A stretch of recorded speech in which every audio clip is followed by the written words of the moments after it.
kaapo ko, meron akong kwento.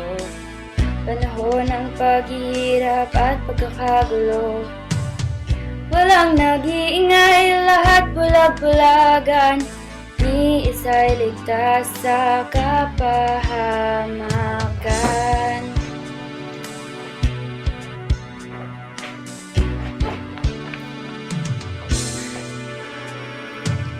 Mahirap isipin, malamang isang mangmang. Ang mga babae, sila'y may nalalaman. Ang inaasahay nasa haligi ng tahanan. Tanging lalaki ang solusyon sa kaguluhan. Sa panahon tong walang kapayapaan, lahat naghahanap ng kaayusan. Lahat nakatingin sa mga kalalakihan, ngunit lalaki lang ba ang may kakayahan? Kababaihan, dapat mapakinggan para sa ating kapayapaan.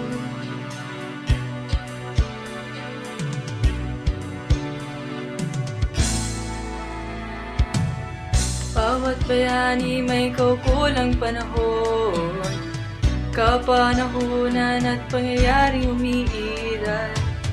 Lumilikha ng mga bayaning kailangan.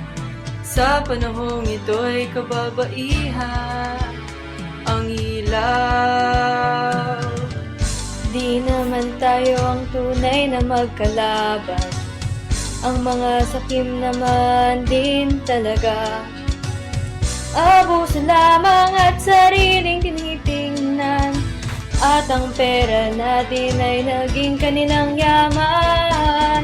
Kababaihan, sila kagamitan at sila ang namuno sa katapusan.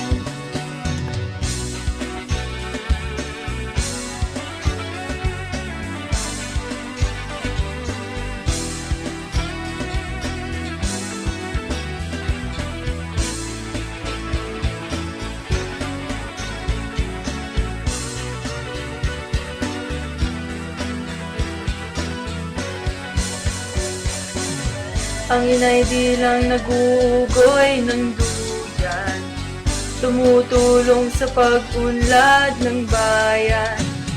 Dito nagtatapos ang aking kwento, sana'y mamulat ka sa tama, totoo lang.